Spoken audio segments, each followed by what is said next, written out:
people like me. You need people like me so you can point your f***ing fingers and say, that's the bad guy. That's the bad guy. That's the bad guy. That's the bad guy. That's the bad guy.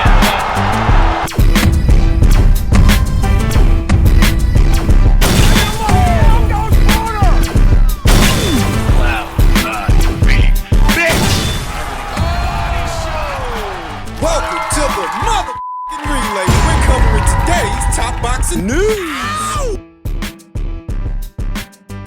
Okay, we'll start with this. It would appear that Jake Paul's promotional company, Most Valuable Promotions, just signed 3 Puerto Rican prospects: Jen Paul Rivera, Crystal Rosado, and Alexis Chaparro. We at MVP are committed to giving the next generation of superstars a platform to shine. With Amanda Serrano and Jordan Maldonado managing these fighters, we know that these 3 fighters' futures are bright. Welcome to the MVP family. All 3 fighters are of Puerto Rican descent, and it's not a bad idea. It's not a bad idea at all to invest in Puerto Rican fighters in the Puerto Rican boxing scene. The Puerto Rican boxing fan is in many ways to the East Coast what the Mexican boxing fan is to the West. It's that kind of dichotomy. So if you have a fighter, a young fighter who's talented and shows real ability that they can go all the way, that can be very lucrative. The Puerto Rican fight fan is a fiercely loyal fight fan. There is that area of opportunity. Thus, unbeaten up-and-comer Crystal Rosado, who was already more or less on that side of the street, managed by Amanda Serrano. So when I caught wind of this news, it kind of felt more like an extension, because Crystal was more or less already over there on the MVP side of things, sporting a professional record of 4 wins with no losses, no draws, 2 knockouts. She fought 2 times last year, and she fought 2 times this one. It appears that she will fight for a 3rd time next month, making the most of the time. Last in action in July of this year, opposite the ring, Veronica Dmitrieva, who she stopped in 4 rounds. Looked good doing it. Crystal seems to hover at her around 115, 118. That's Superfly, that's Bantam. And those are very deep divisions, very deep weight classes. That's saying that there are a lot of talented fighters there in that pocket between 115 and 18, but very few of those fighters actually have a profile or any real money behind them, where Crystal is managed by Amanda and promoted by MVP. So she could be a game changer for these divisions depending on where she campaigns moving forward. She's very young. She's only 21 years old. What that also means is that her body is still growing, so she may have spent a bit of time at 115, but over time, she might see herself campaigning at 118, bantamweight. You never know. People at MVP are planning to do a show for the prospects they just signed at El Coliseo in Puerto Rico. Get that grassroots following going. It'll be a while before Crystal is ready for world title contention, world honors. I don't think at 4-0, 21 years old, she's anywhere near there yet. There's more experience to be had, more work needs doing. Do it. But she's very good.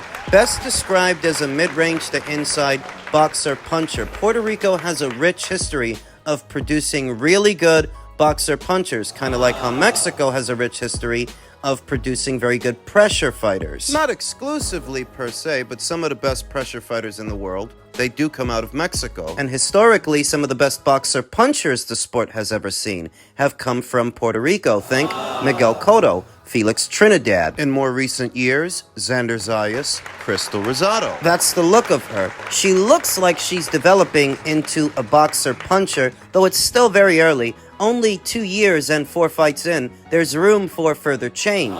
And time. This is what these divisions need, whether it's 115 or 118. Fresh new faces, but not just new faces, faces that actually have money behind them, promotion behind them. That'll bring attention to those weight classes. Don't yet know who Crystal's going to be fighting next month in her native Puerto Rico. The opponent has yet to be announced, but in this early stage, you figure that it's going to be a developmental fight. This early, it usually is. And we'll talk more about that as the fight date approaches. Look for the ring return of Crystal Rosado next month in Puerto Rico.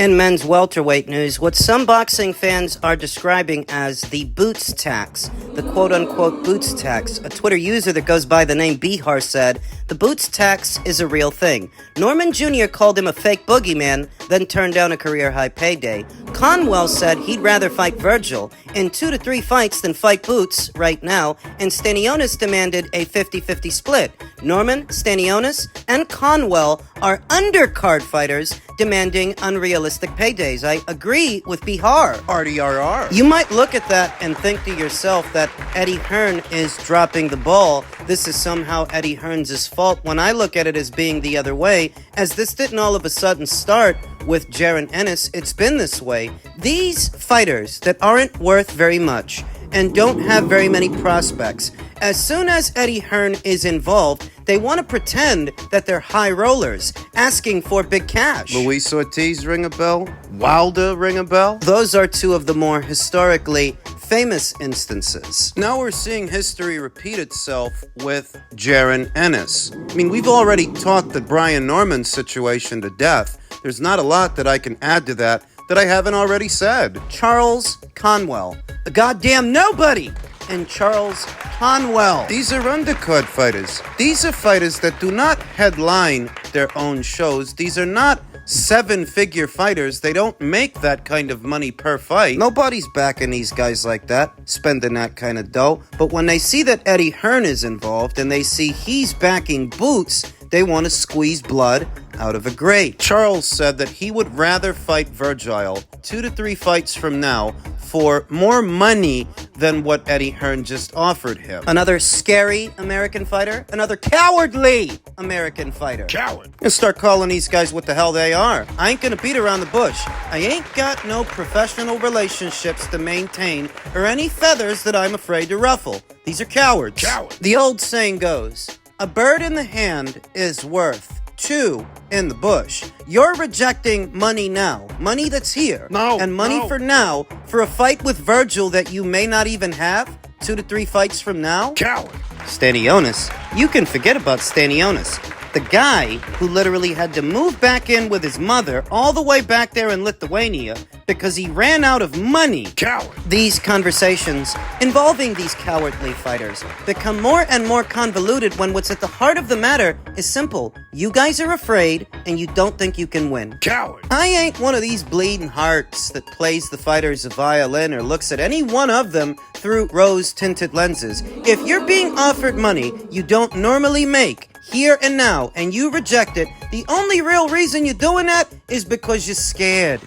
So can of bullshit about how fighters are fighters and fighters are never scared. These guys are scared. You're scared. You fight for less money than that all the time. Why? You're expecting Eddie Hearn to give you foot knocks for this guy, and if he doesn't, oh, that's a low ball. For a couple of 2-bit punks like you that ought to be pumping gas in Jersey. You're just scared. You're scared. And boxing don't need fighters like you. Coward. Yesterday's B-level and C-level fighter would likely go into a fight with a Jaron Ennis, knowing they would lose because of the fiscal opportunity that even if you are going to lose, you stand a chance of making the kind of money you don't normally make and you won't make because you're not that good. They understood that. There ain't gonna be a pot of gold at the end of the rainbow because there ain't no rainbow and this ain't no fairy tale. You've got limits. You're not that good. Yesterday's fighters understood that in a way that today's fighters don't. Today's fighter is a lot more risk averse because today's fighter is a lot more delusional. While still being a coward. Here's an example. Now, right now, I'm the name. You know, I can't say that I have all the accolades of somebody like Jaron Ennis, but I am the only person that's actually fought a name. So it's very interesting how things are going to pan out in the future years when it comes to these negotiations. We need to make that happen. Do you think that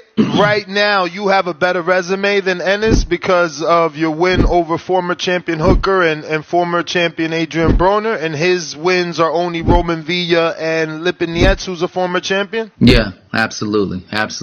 Definitely a better resume when it comes to that. And on top of that, I have very, very little content on me. So it's not like I fought a whole bunch of easy tune-up fights to put me on that level. Jaron Ennis is being moved properly weak. Delusional cowards. Here is an example. Here you have Blair Cobbs, who was beat like a drum.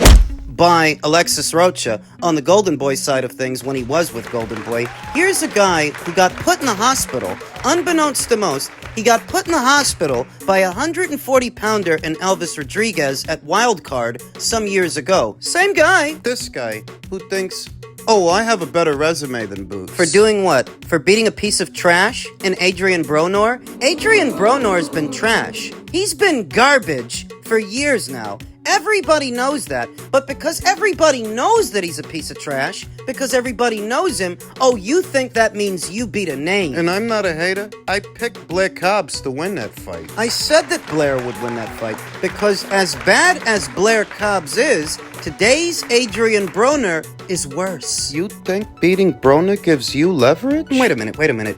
So what are you expecting? You expect that if Eddie Hearn tries to negotiate a fight between you and Boots, he's supposed to give you Fort Knox too, I guess, right? He's supposed to give you the moon and the stars. And if he doesn't, it's a low ball, huh? You're worth so much money. If you're worth so much money, what did you make for your last fight? And the fight before that? What kind of prospects do you have on the horizon? What big paydays? What major promotional outfit with a platform deal is spending 7 figures per fight for your fights? Which one? No one is the answer to that question, because it's not a real question, it's a rhetorical question. Everybody knows that, including these delusional, cowardly fighters. Coward. Brian Norman didn't reject the Boots fight because of the money. He fights for less money than that all the time. He rejected the fight because he was scared. Coward. It's the same with Brian, it's the same with Charles, and it's the same with Stanionis. It would be the same with Blair. He's gonna ask for the moon and stars. For a guy that he just said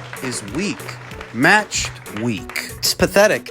And it's these pathetic fighters that are causing the American boxing scene to die a slow death. It's a slow burn, because this is what passes for a boxer in America. Coward. A goddamn coward. So, the Boots situation as it stands. The belt, the Chukadzian rematch. Eddie Hearn talked about losing the purse bid for Boots versus Karen too. I spoke to Karen's manager the other night. We want to keep the title. People don't understand how purse bids work, especially not Brian Norman's team. Those idiots. Boots has minimums in his agreement, and to pay Karen what we needed to, the show can't work. It's not really a fight people are dying to see, but we do want to maintain our position as world champion. We'll see where it's going to take place. We've got an interesting decision to make, he told Charlie Parsons. I'm not a Jaron Ennis fan.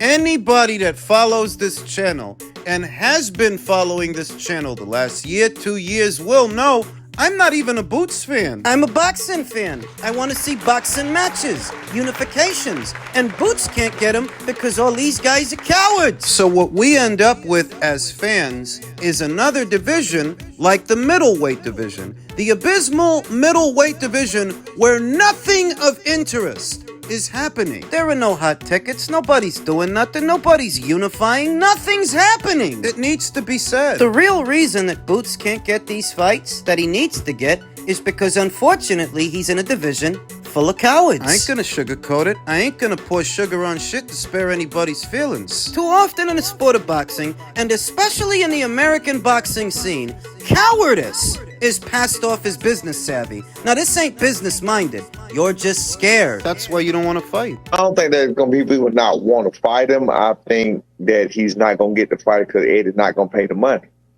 He want to pay all the money to his fighters. He want his fighters to, be flashy and reap all the rewards, reap all the benefits. You got to pay for this shit. I don't know how long Eddie been in the game, but you got to pay. So, I see what you're saying from a pay standpoint. Eddie Hearn was known for paying fighters. When he had Demetrius Andrade over there, some people said his fighters. Fellow content creator D Styles said, so Eddie Hearn has to pay you what your promoter doesn't pay you. All you have to do is ask yourself, why doesn't Top Rank offer to pay you and Boots what you're demanding for the fight then. Because Top Rank knows that they're asking for too much. I haven't seen Bob Arum come out and say he'll pay Norman Jr. $2 million after taxes. Well, that's because Bob Arum knows that Norman Jr. isn't worth that kind of money. The idea that Eddie's paid Boots X amount, so if we fight Boots, Eddie must pay us the same, while your promoter will have you on an undercard, making 10 times less, is a rich logic. Rich is one way to put it. Extortion is another, because what Brian Norman Sr. is talking about, he's not talking about making a fight. Making a fight is not what he's talking about. What he's talking about is extortion. When you hold a fight to ransom, the way that these guys are, it's not because you like your chances. If you like your chances in the fight, you would take the career high payday, not just for the money that you stand to make from that fight, but what winning that fight would do for your career, where you're treating it like it's a retirement fight. Yeah. And your guy's 23 years old. You're treating it like there's no getting to the other side of that fight and what rewards may await you. You're treating it like that's it. That's all. And it's because you know your son's not that good. Underneath all the demands and the slick talk from the would-be hustlers, what it really is that they know you're not that good. That's what you know. But what you don't know is your place and how to stay in it. Better know your role and shut your mouth. So here's what's gonna happen. Sooner or later, staying on the top rank side of things, making less money while you do it, it's gonna backfire because they match their guys tough at top rank. They don't really coddle their fighters, if that's what you're thinking. The people defending you now, when you lose, and you will, They're gonna forget about you because you'll be a point of embarrassment to them. They will feel embarrassed that they defended you. you yourself, because you're not actually that good, you don't rebound off that loss, turn it all around, and go on to make millions and millions of dollars. No, your opportunity to make millions, or a little over $1 million, it came and went because you rejected it. You tell yourself, why risk my belt and my unbeaten record fighting Boots when I can make the money I would have made fighting Boots across 2 to 3 fights? But anywhere in those 2 to 3 fights, you could end up losing. You're assuming that those 2 to 3 or 4 fights it would take you to make that same money, you're assuming they're all gonna be easy. Top Rank is not in the business of coddling fighters or keeping them in easy fights. That's why them and Edgar Berlanga separated. That's why they parted ways. You think this modus operandi won't backfire, but it's already backfired for other fighters. You just have it in your head that you're special, that you're different. You're not. And that's why you have to hold a fight like this to ransom. This should be an opportunity that you're jumping on, because if you believed in yourself and liked your chances, then beating Boots could catapult your career to the next stratosphere in a way that Top Rank won't, because Top Rank's not that invested in you. That's why they don't pay you but so much. Let's be honest. When they sent you to San Diego to fight Giovanni, they sent you there to lose. Credit to them that they won. They upset the apple cart for Giovanni, and congratulations. That opened a door that you didn't want to walk through. That opened up a door to a payday that was not otherwise open to you because you weren't a champion before, but you're a champion now. And for that, Eddie offered you all that money, but you didn't want it. Because you're scared. You tell yourself we can make that same money across 2 to 3 easy fights, 3 or 4 easy fights. You think Top Rank is going to keep you in easy fights for 3 or 4 fights? Good luck.